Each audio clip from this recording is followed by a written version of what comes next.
Welcome back, guys. It's been a long time coming, several weeks at least, but we have a floor reveal for you guys this week. Join us. Let me show you the finished product of the trim strips by the bathroom and into the bedroom. Here's the bathroom and transition to the bedroom area. We chose the smallest, kind of thinnest black that we could because it matches over here, the shower trim, but I'm pretty happy with it so far. If I was nitpicky about anything, it's that the grain of the floor doesn't quite line up perfectly, but I don't think anybody will really notice unless you're on your hands and knees staring at it. And here's going into the bathroom. Now, there's something that may be interesting to some people about the way Airstreams are constructed. If you look straight down here, you'll see that the grain of the floor is perfectly in line with the front edge of the cabinet. Interestingly enough, over here, it's askew. That's just a product of how Airstreams are constructed sometimes. Not everything is necessarily perpendicular or parallel. I mentioned last week how we're going to use the trim strips here along the edge of the bedroom. Really the only thing I'm waiting on to reinstall them is the matching screws from Woodland Airstream. The color is Magnolia.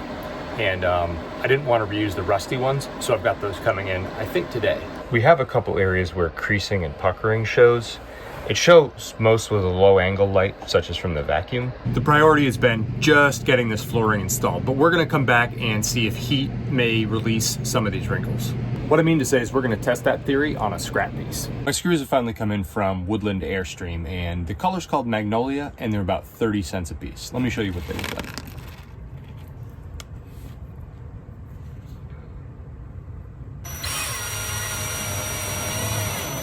Even after all this time, I need to clean it a little bit, but it actually matches really well. I agree. Here's the finished product. There's a minor amount of staining on it, but for $5 a foot, I think I'm all right with the look of it. I'm gonna get started on the other side, but I really do like the looks of this, and I do think it finishes the room. Now this is my side of the bed, or the shower side of the Airstream affixed. The floor is nice and tight, and we haven't affixed any of the furniture yet. These are the runners that we cut out of the additional material, and maybe we'll put the ruggables back after we wash them, but for right now, this gives us a nice clean and open look. Got one last little area to finish trimming, and well, let's do it together. Right over here, I've got to trim this and then secure the furniture. Hey, can you help me film this? Sure.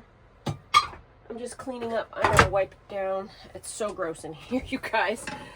Andrew's been on call, and it has been an absolute nightmare.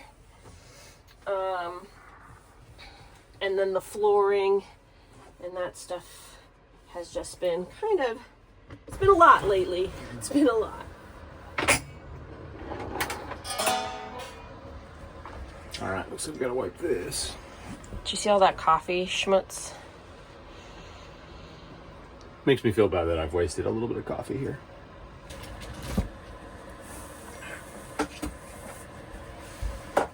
Andrew, your work phone is chiming. I am on call currently. As I finish up here, I've got a couple thoughts about this project. One of them, first one, would be if you're gonna do this, make sure you're well rested and you've got plenty of time to execute, because it's gonna take more time than you think. Also, get plenty of these knives. Basically, you need to change to a fresh one before you think you need to. Hard to explain. The first time you start cutting with a dull one, you'll know what I mean. It's really easy to make a mistake. Last, and maybe the most important thing, is to make a template where you can. A lot of people have suggested that. My wife suggested it. Ultimately, we didn't go with that approach, and probably should have. I've been dreading this last little cut because I don't really have a lot of room to work. We need to use this kitchen every day, and the way to move this kitchen counter out from the wall substantially is to disconnect the gas line, the stove, etc., because the screws are behind the stove connected to the bathroom wall, and it's not easy. Screws out of the way and show you that we're basically needing to cut flat in here and make this extra disappear. And at that point, I can then push back the counter, maybe a 1/4 inch up top, as much as a 1/2 inch down below. I'm going to try to do this without taking the door sill out. I think I can get the knife back in here, but ultimately if I have to take those rivets out again, I can do that. What I've got to do is figure out a way to push this tight to the wall. And I've been using a straight edge that I don't have here. But I actually think that you might struggle.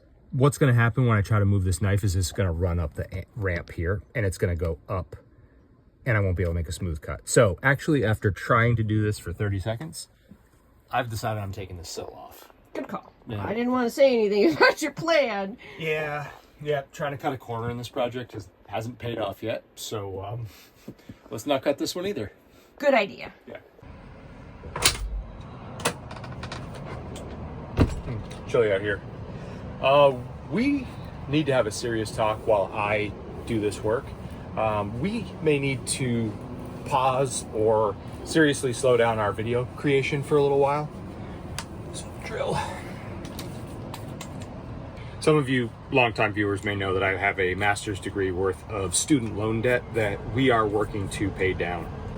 Since the battery build, I've gone from $74,000 down to a flat $40,000 still owed. I'm really proud of us. Yeah, I'm very happy about that, but the $40,000 still owed. It's not small. It's not small. With a lot of people quitting and my workload going up substantially, I'm on call a lot, and frankly, I'm just exhausted all the time. With the climate at work, I really need to focus on the last $40,000 of student loan pay down, and that really has to be our priority. Now, we do have the opportunity to do a little bit of a side hustle on the weekends, and so that I'm basically out of time to do YouTube videos and that. So I'm just not sure what that's going to look like. You'll notice we didn't make a thumbnail about this. We're not trying to be over dramatic. We just don't know what this is going to mean for us. I think that's okay. I mean, everybody has priorities, and ours is the student loan pay down. Yeah, it has to be right now. It just does. I see you have more room now that plate is... Do you want to try cutting from this angle? I do. I think I can get in here.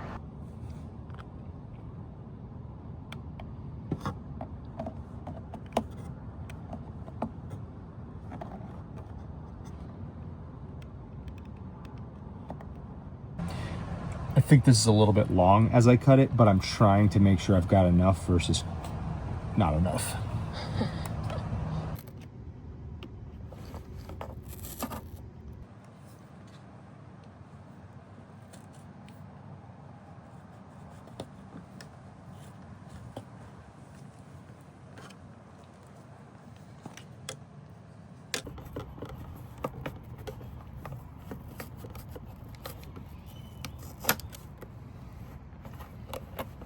There's a little extra back in there, but I don't think it will show. When we get the stuff refixed? I think so. All right. Yeah, buddy. Last cut, huh? How does that feel? Yeah, it's been a while, huh? It's been weeks. I'm relieved. I don't know about you, but I'm relieved. While $40,000 is not a small amount of money to have left, it does feel like we've accomplished a lot. And I do think it's time for us to think about what's next for Team Wheeler. Actually, can you help me? Can you step on here? Sure. And kind of push it towards the jam? That looks pretty good. I think so. I think that's the idea right there. Hey, your work phone is doing things.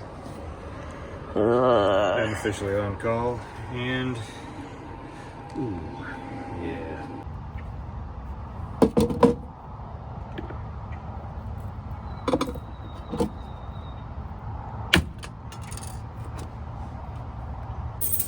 I think the flooring is basically done except for securing a few specific furniture items now, but it's cold out there, I'm freezing, and I think we should have some hot cocoa. Oh, I like that idea. Yeah, I'm gonna slip into something more comfortable for the next project.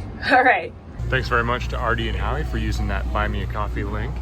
Much appreciated. Well, don't you look snuggly? Oh, I feel snuggly. I didn't think I'd necessarily have to get this out till next December, but I'm snuggly right now. We've actually turned into crybabies when it comes to cold weather.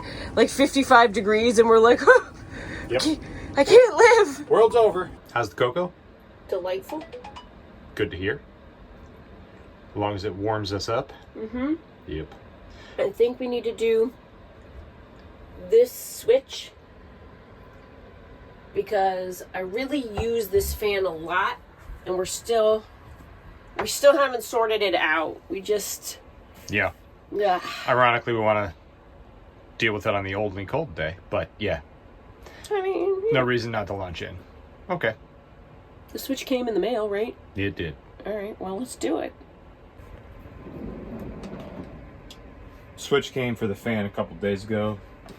I think it's in this box.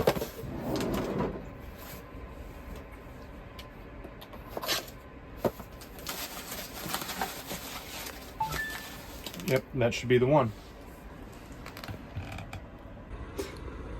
Once again, what I'm going to do is take out these inner screws here and drop this down. You can ignore, if you ever want to do this, this outer frame. That's not useful if you want to take this down to get to the innards.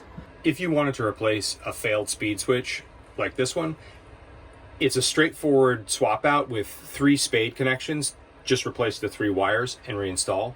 Now, I've gone and complicated this because I went and tried to replace a different style switch. So I've changed these to Wago connectors, and I'm going to have to get some spade connectors now to go back to this style switch. I found a section of wire with a spade connector. I've got another one up here, so I'll be able to make yellow, red, and black.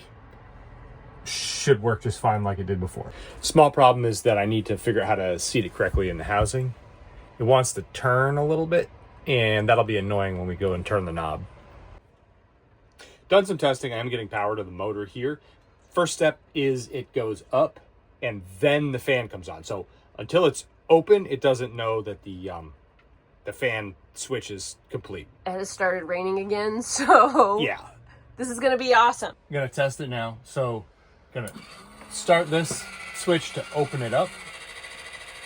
Nice. So fan speed 1 is on.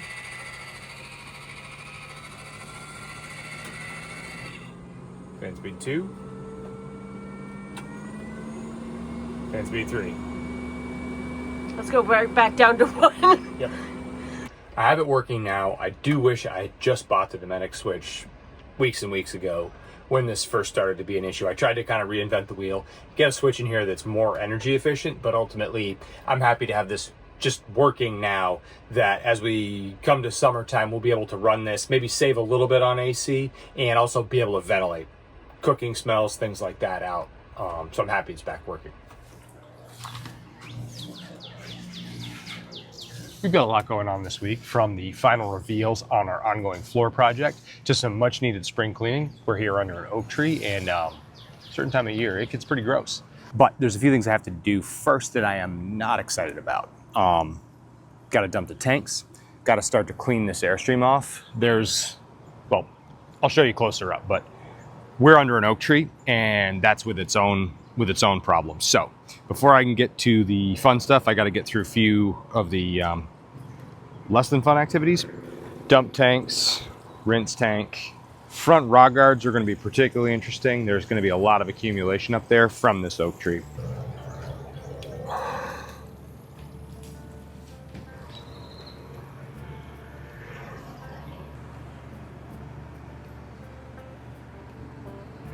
Pretty nasty up here. Definitely stains pretty badly, so I'm gonna start hosing it off. And then probably once I get all the stuff off, I'm gonna come back and actually wash it. Maybe a 2-step process. Particularly bad along the large awning. Let me flip the camera for you. That is wet gook, like 3 inches deep.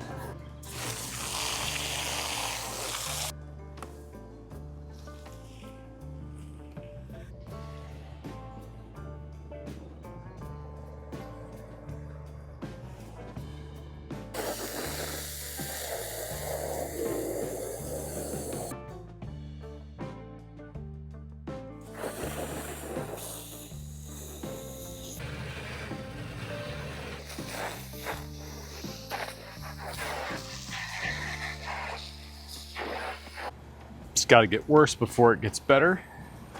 But check this side out.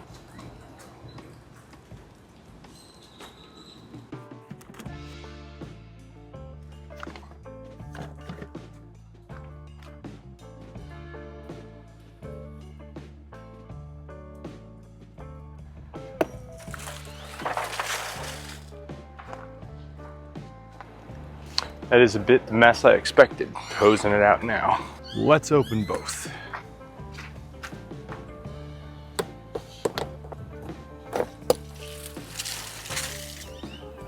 Got some tannin stains here. Basically tea stains. There's no soap on this, by the way. It's just essentially a buffing pad.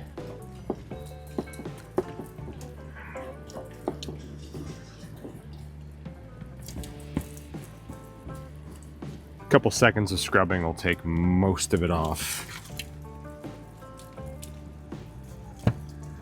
But I am gonna need to come back with some soap to really get it 100%.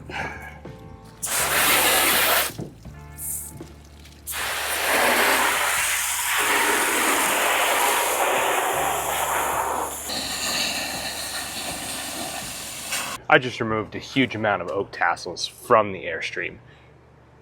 That's what all the pollen comes in when we've got these massive pollen blooms that put us all in massive allergy attacks and we can't open the windows. What I'm hoping this means is we're done with huge amounts of pollen and we're gonna have a little bit of a season where we can open the windows. We've owned Airstreams much older than this 2018. And I have to say there's something that Airstream did better in the 70s, maybe into the 80s, not sure the exact time frame, but they used metal window knobs. In this 2018, the window knobs are basically exactly the same, except they're plastic. They don't have set screws and they twist when you try to grab them. And all in all, it's just not a good user experience. These are, in my opinion, much better. Now, in the most recent years of Airstreams, they use a longer plastic knob and they're okay. You've got better leverage with them.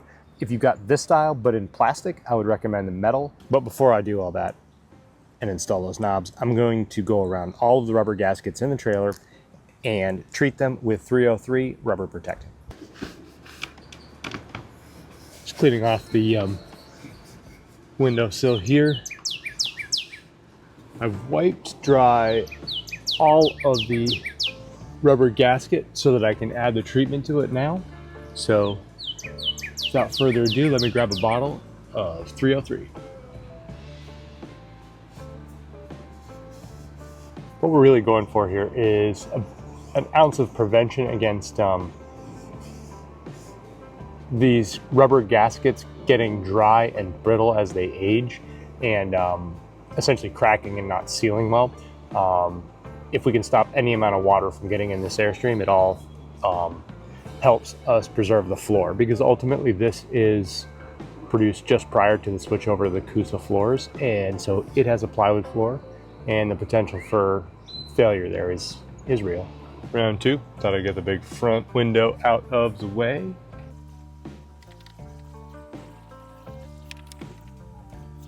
We've installed a set of pain pins on this one. Essentially, it pushes on the window and helps it open. Very useful on your hard to reach windows. I have to say this is the moment I've been waiting for since we've owned this trailer. Allow me to demonstrate what's wrong with this. In this trailer, there's no set screws. Our Safari actually had set screws in the plastic knobs, but inevitably they would strip and then not stay tight. So I think they've just stopped putting set screws in this style. Found that the window knobs are best replaced at the middle height because it gives you straight up and down with a screwdriver. Well, set screwdriver. Got a finished product. This window is an emergency exit and labeled accordingly. I feel just fine about putting the silver knobs on here. These are still bright red and this is still labeled clearly. I got the bulk of the cleaning of the debris off the roof and kind of a rough pass around the trailer itself. I came inside and I've had to deal with a bunch of elevator issues because I'm on call. And by the time I got around to thinking about going back out, it's raining now. So I don't think I'm gonna get to the Walburnize with the foam cannon and really get it clean. Well, that's all the time I have this week. I'm going to have to complete that wash at another time. So we'll see you next time, even if it's not next week. We know your time is valuable.